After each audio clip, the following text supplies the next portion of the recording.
Okay, he's my friend. He's an Emmy Award-winning comedian and writer, Larry Wilmore, and he's a Democratic senator from Georgia and author of The Crooked Places Made Straight. Senator Raphael Warnock.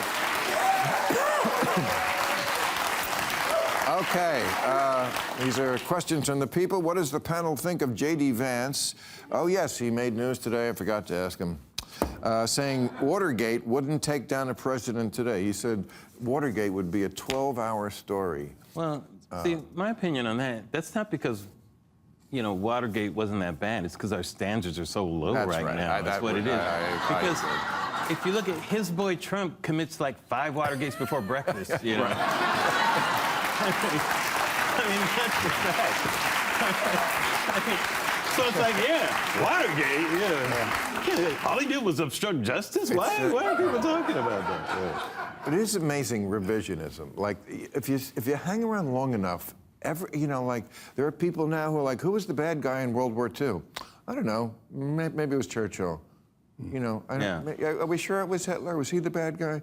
And now it's like he was, you know, not that Nixon is on the level of Hitler, of course not. I'm not saying that, but it's like everything has to be revised. He's saying now, no, I like Nixon, and I mean, I never thought I'd hear a politician, even a Republican, go back and like go ahead. dig up Nixon. No self-awareness that you know, as a result of the Trump-Vance administration, what we see every single day, he's like, it'll be a 12-hour news story, as if that's a good thing. You know, I think how many people remember Watergate? Yeah. I really think it's a little deeper than that. I was thinking about this, you know, because I read that story. This is like a Soviet-style revisionism. Yeah. You know, Soviet Union had, you know, their big news outlet was Pravda. Pravda means truth. Yes. It was anything but the truth, right? You know, kind of like Truth Social. It's not social, it's not right out truth, of the book, right? 1984. Correct, right. Yeah. So the whole point of Soviet-style truthiness, if you want, is to revise the truth, is to make up their own version of the truth. So a lot of this retelling of even American history that's going on. Make us numb to things. Retelling of American history, the getting rid of a lot of history and all this, that to me is Pravda. There's Soviet-style revisionism going on in this country. Okay. That's my take. What's the panel's reaction to the closing of Alligator Alcatraz in Florida? Is the Trump administration backing down from their aggressive approach to immigration? Boy, it's the first thing I tried to get J.D. to. I tell you, he's going to get a big clap on the back from the boss tonight. He didn't go. He didn't go with me on anything. I'm sure he doesn't want to be in the doghouse. Well, the bar's pretty low. You close Alligator Alcatraz, you know. Yeah. But they do. I mean, they do have a way of pulling back. You know, we've seen that, but when we push back, pull back. They were going to build a 10,000 bed detention center in Social Circle, Georgia, and this is a 5,000 citizen town.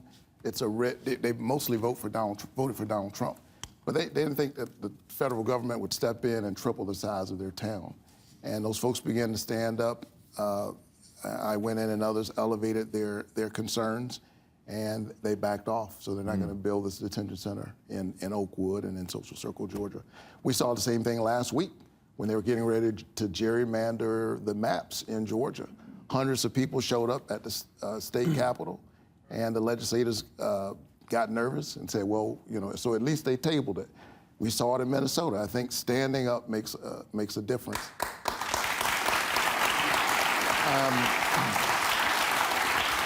What does the panel think of the Texas State Board of Education voting to require millions of students to study Bible stories? Well, they can't read anymore, so I don't care.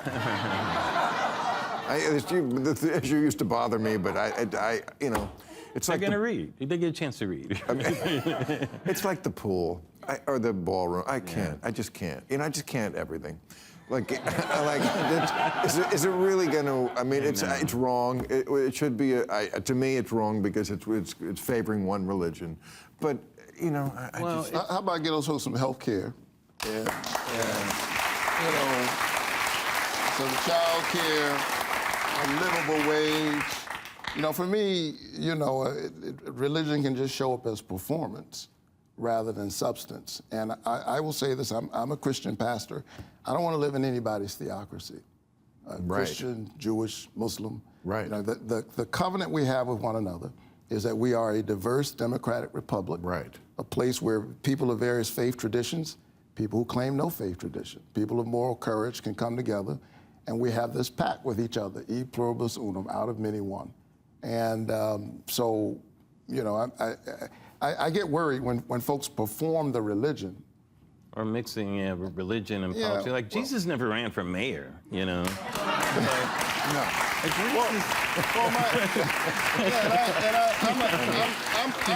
I'm a Sorry, I didn't mean that to cut. I'm a pastor who serves in the Senate, but I don't bring my creeds. Yes. I don't bring my creeds to my work. I bring my values, which I think are resonant in all the faith traditions. Look, here's the sad part, though. Part of this, and I apologize for this because it's kind of my observation of religion in our culture right now. It's kind of an admission that religion in many ways has diminished in the popular culture as a given.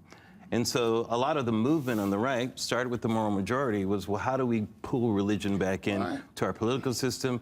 It has to get back in the schools. Whatever happened to Sunday school? When I was a kid, there was a thing called Sunday school. There was a thing, people accepted that you got your religious teaching in a religious place. You know, the question becomes, whose religion are you going to teach? Well, that's a separate issue. But so, the movement is the feeling that it's leaving the culture. How do we hold on to that? Well, I talk to young people all the time, and I think that they are deeply interested in things spiritual, but they are deeply suspicious of institutions and the way there's a disconnect between what people say and what they do, between their creeds and their deeds. When they see the Speaker of the House gather with other legislators, say a long prayer, join hands, and then go and cut $1 trillion out of Medicaid, they're trying to understand what's the relationship between that. What they don't have tolerance for is hypocrisy. And so you can legally be a senator, but also be a pastor? Is that true of every level of government? Could you be a president and also a pastor? I don't know that it's practical to be the president and be a pastor, but yeah, of course. You could. Serve. I serve in the Senate. I'm pastor of Ebenezer Church. I return to my pulpit. Yeah, I think Jimmy Carter taught Sunday school, did he not? Well, yeah, certainly after he left. I don't know if he did. Right. You could be president and be a felon. That's okay. Hey, guys, not an applause line, Bill. You know it. I gotta say, I love our audience. They love that. They love that joke, and they also gave the vice president a standing ovation when he came. Senator Warnock turned to me, Bill, and he said, "Did he bring in all his people when they did that?" But right after, they applauded your thing, like probably even bigger, you know. So there you go. Okay, one more question. Wait, before you get the last question, can I say congratulations to Bill Maher for receiving the Mark Twain Award? Let's hope it happens. Thank you. I couldn't have done it without you. Okay. In your book, The Crooked Places Made Straight, you wrote January 6th is exactly who we are and who we have always been, What did you mean by that? Is the question. I mean that in the wake of January 6th, there were those who were well-meaning, and they said that's not who we are. And I think that makes us feel good to say that, but it's dishonest. There's a way in which that is who we are. Not all of us. But the good news is that's not part of it. But it's part of who we are. We're also January 5th. January 5th is when Georgia, a state in the old Confederacy, sent its first African-American senator and its first Jewish senator to the Senate in one fell swoop. All families have a complicated story, and I think we have to be honest about the ugly side of our story in order to get to a better place. Yeah, January 6th is also Mike Pence, who was here recently, who also very... Well, in the insurrection, this president got reelected. So we're still but he wouldn't go along with it. Right. A guy who I Mike Pence, never had one good thing to say about him. He didn't go along with it. But at the end of the day, he did the right thing. Bill, I mean, that's America too. Yes, you talked about Nixon even resigned, you know, as crooked as he did it, he did what was good for the country at that time. Well, that's not why he did it. No, but but it turned out that way. Yes, yeah. but he did it because he lost the support of even the Republican Party, which would Right. never happen today. That's the difference between 1974 and today. He lost the Republicans. That does not happen anymore. But who wouldn't have resigned instead, even though with that going on, who wouldn't resign? No, but you know who does get that kind of clap on the back of his head was Al Gore, because the 2000 election was, you know, he could have just kept going with that. Put the country first. And at the end of the day, he was like, you know what, you take one for the team. Nixon did that in 1960. 1960 he did, right. 1960, he probably won that election. And Kennedy's mafia friends probably stole it. Yeah, there were some. And he still was like, back then, people were different. They were like the good of the country. Well, happy 4th of July. Yeah.